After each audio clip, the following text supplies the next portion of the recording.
ஆகாஷ்வாணி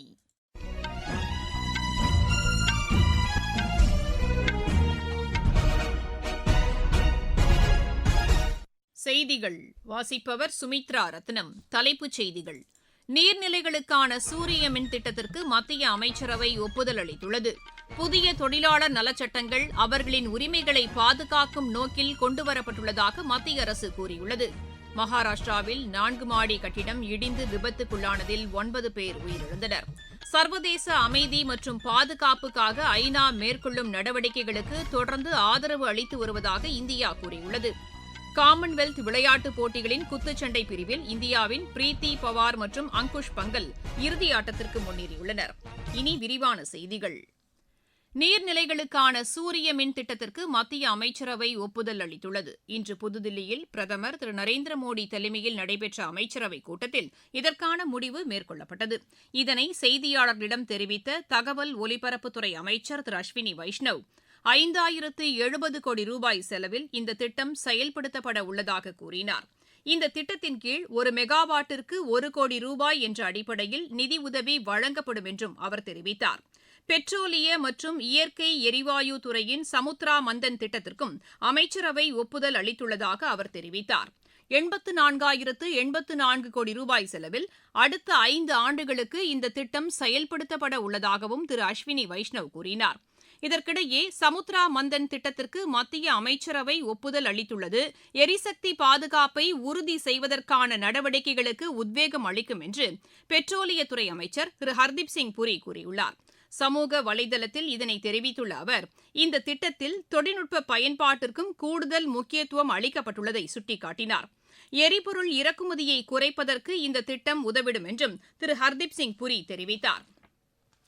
தொழில்துறை, அரசு மற்றும் தொழிலாளர்களுக்கிடையே நல்லிணக்கம் நிலவுவது பொருளாதார வளர்ச்சிக்கு உதவிடும் என்று மத்திய தொழிலாளர் நலத்துறை அமைச்சர் திரு மன்சுக் மாண்டவியா கூறியுள்ளார். இன்று புதுதில்லியில் இது தொடர்பான சர்வதேச உச்சி மாநாட்டில் கலந்து கொண்டு அவர் உரையாற்றினார். தொழிலாளர் நலனுக்கு மத்திய அரசு கூடுதல் முக்கியத்துவம் அளித்துள்ளதாக அவர் தெரிவித்தார். புதிய தொழிலாளர் நலச்சட்டங்கள் அவர்களின் உரிமைகளை பாதுகாக்கும் நோக்கில் கொண்டுவரப்பட்டுள்ளதாகவும் அமைச்சர் கூறினார். புதுமை கண்டுபிடிப்புகளை தேசிய இயக்கமாக மத்திய அரசு உருவாக்கியுள்ளதாக பிரதமர் அலுவலக இணையமைச்சர் டாக்டர் ஜிதேந்திர சிங் கூறியுள்ளார். இன்று புதுதில்லியில் புதுமை கண்டுபிடிப்புகள் தொடர்பான நிகழ்ச்சி ஒன்றில் கலந்து கொண்டு அவர் பேசினார். அடல் புதுமை இயக்கம் புதுமை கண்டுபிடிப்புகளுக்கு ஊக்கம் அளித்து வருவதாகவும் அமைச்சர் தெரிவித்தார். சர்வதேச அமைதி மற்றும் பாதுகாப்புக்காக ஐநா மேற்கொள்ளும் நடவடிக்கைகளுக்கு இந்தியா தொடர்ந்து ஆதரவு அளித்து வருவதாக வெளியுறவு அமைச்சர் டாக்டர் ஜெய்சங்கர் கூறியுள்ளார். இன்று மக்களவையில் கேள்வி நேரத்தின்போது இதனை தெரிவித்த அவர், ஐநாவின் அமைதி பாதுகாப்பு நடவடிக்கைகளுக்கும் இந்தியா ஆதரவு அளித்து வருவதை சுட்டிக்காட்டினார்.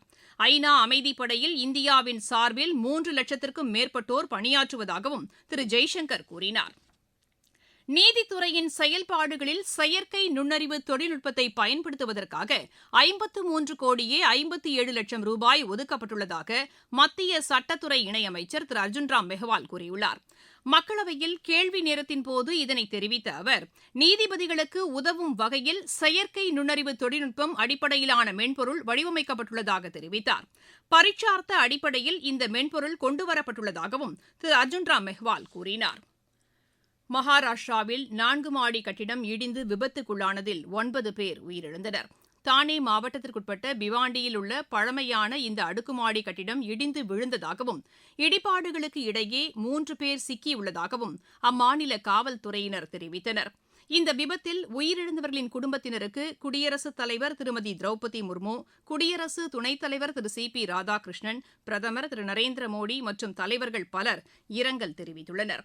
உயிரிழந்தவர்களின் குடும்பத்தினருக்கு தலா 2 லட்சம் ரூபாயும், காயமடைந்தவர்களுக்கு தலா 50,000 ரூபாயும் நிவாரண நிதி வழங்கப்படும் என்று பிரதமர் அறிவித்துள்ளார்.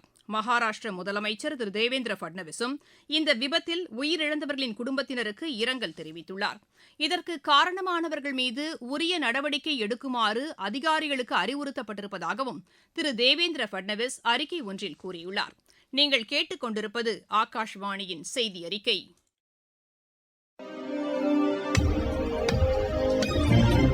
நேயர்களே, சென்னை அகில இந்திய வானொலியின் மாநில செய்திப் பிரிவு வழங்கும் சுழல் விளக்கு சனிக்கிழமை தோறும் காலை 7 மணிக்கு ஒலிபரப்பாகிறது. நடப்பு நிகழ்வுகளின் கட்டுரை வடிவிலான இந்த பகுதியில் நாளை இடம்பெறுகிறது. தேர்வு நடைமுறைகளில் வெளிப்படைத்தன்மையை உறுதி செய்வதற்கான மத்திய அரசின் சீர்திருத்த நடவடிக்கைகள் குறித்த ஒரு பார்வை. பிரதான அலைவரிசையில் ஒலிபரப்பாக உள்ள இந்த நிகழ்ச்சியை கேட்க தவறாதீர்கள். தமிழகத்தில் குடிநீர் விநியோகம் மற்றும் நீர் ஆதாரங்களை மேம்படுத்துவதற்கான பணிகளை மேற்கொள்வதற்காக 340 கோடி ரூபாயை மாநில அரசு ஒதுக்கியுள்ளது.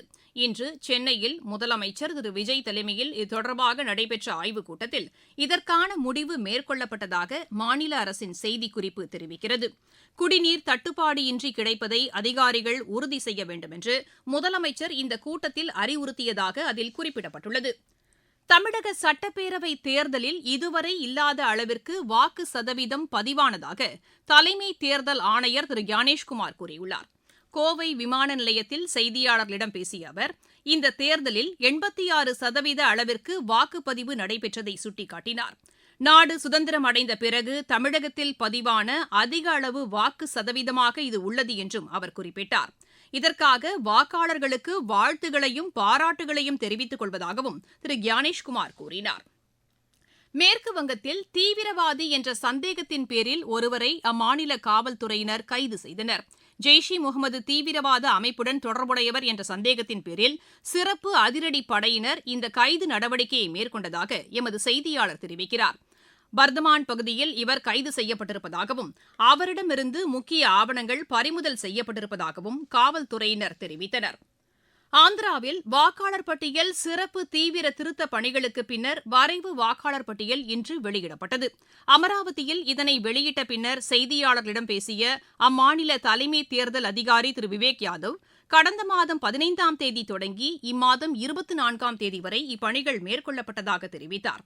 இந்த பணிகளின் போது பல்வேறு காரணங்களுக்காக வாக்காளர் பட்டியலிலிருந்து 45 லட்சம் பேர் நீக்கப்பட்டுள்ளதாக அவர் கூறினார். நீக்கப்பட்டவர்கள் உரிய காரணங்களுடன் பெயர்களை சேர்க்க விண்ணப்பிக்கலாம் என்றும் இதற்கான கால அவகாசம் அடுத்த மாதம் இறுதி வரை உள்ளதாகவும் திரு விவேக் யாதவ் தெரிவித்தார்.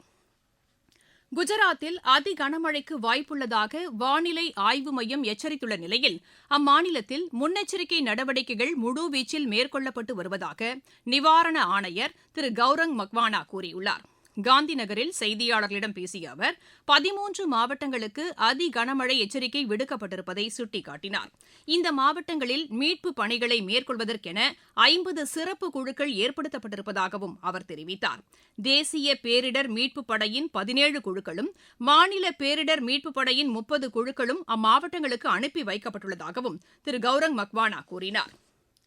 ஒடிஷாவில் ஏற்பட்டுள்ள வெள்ள பாதிப்பு குறித்து ஆய்வு செய்வதற்கென உயர்நிலை குழு கூட்டம் அம்மாநில பேரிடர் மேலாண்மைத்துறை அமைச்சர் திரு சுரேஷ் புஜாரி தலைமையில் இன்று புவனேஸ்வரில் நடைபெற்றது. வெள்ளத்தால் பாதிக்கப்பட்டுள்ள பகுதிகளில் மேற்கொள்ளப்பட்டு வரும் மீட்புப் பணிகளை இயல்பு நிலை திரும்பும் வரை நீட்டிப்பது என இக்கூட்டத்தில் முடிவு செய்யப்பட்டதாக அம்மாநில அரசின் செய்திக்குறிப்பு தெரிவிக்கிறது. இந்த மழை வெள்ளத்தால் 15,000க்கும் மேற்பட்ட கிராமங்கள் பாதிக்கப்பட்டுள்ளதாக அதில் குறிப்பிடப்பட்டுள்ளது. நேபாளத்தின் சில பகுதிகளில் தடை உத்தரவு பிறப்பிக்கப்பட்டுள்ளது. சப்தாரி மாவட்டத்திற்குட்பட்ட ஒரு சில பகுதிகளில் இந்த தடை உத்தரவு அமலுக்கு வந்துள்ளதாக எமது செய்தியாளர் தெரிவிக்கிறார். இரு பிரிவினருக்கிடையே ஏற்பட்ட மோதலை அடுத்து இந்த தடை உத்தரவு பிறப்பிக்கப்பட்டுள்ளது.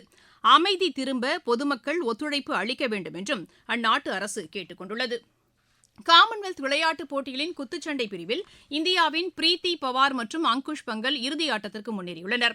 கிளாஸ்கோவில் நடைபெற்று வரும் இப்போட்டியின் மகளிர் 54 கிலோ எடைப்பிரிவு அரையிறுதி ஆட்டத்தில் பிரீத்தி பவார் 5-0 என்ற புள்ளிக்கணக்கில் ஜாம்பியாவின் கேத்ரின் வேப்பை வென்றார்.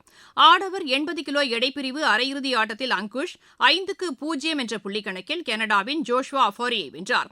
ஜூடோ பிரிவில் அஷ்மிதா தே, யாமினி மற்றும் ஹர்ஷ் சிங் இறுதி ஆட்டத்திற்கு முன்னேறியுள்ளனர். 400 மீட்டர் தொடர் ஓட்டத்தில் இந்தியா இறுதிச் சுற்றுக்கு முன்னேறியுள்ளது. விஜானி ஓபன் டென்னிஸ் போட்டியில் இந்தியாவின் சுமித் நாகல் அரையிறுதிக்கு முன்னேறியுள்ளார். மீண்டும் தலைப்புச் செய்திகள். நீர்நிலைகளுக்கான சூரிய மின் திட்டத்திற்கு மத்திய அமைச்சரவை ஒப்புதல் அளித்துள்ளது. புதிய தொழிலாளர் நலச்சட்டங்கள் அவர்களின் உரிமைகளை பாதுகாக்கும் நோக்கில் கொண்டுவரப்பட்டுள்ளதாக மத்திய அரசு கூறியுள்ளது. மகாராஷ்டிராவில் 4 மாடி கட்டிடம் இடிந்து விபத்துக்குள்ளானதில் 9 பேர் உயிரிழந்தனர். சர்வதேச அமைதி மற்றும் பாதுகாப்புக்காக ஐநா மேற்கொள்ளும் நடவடிக்கைகளுக்கு தொடர்ந்து ஆதரவு அளித்து வருவதாக இந்தியா கூறியுள்ளது. காமன்வெல்த் விளையாட்டுப் போட்டிகளின் குத்துச்சண்டை பிரிவில் இந்தியாவின் பிரீத்தி பவார் மற்றும் அங்குஷ் பங்கல் இறுதியாட்டத்திற்கு முன்னேறியுள்ளனர். செய்தி அறிக்கை நிறைவடைகிறது.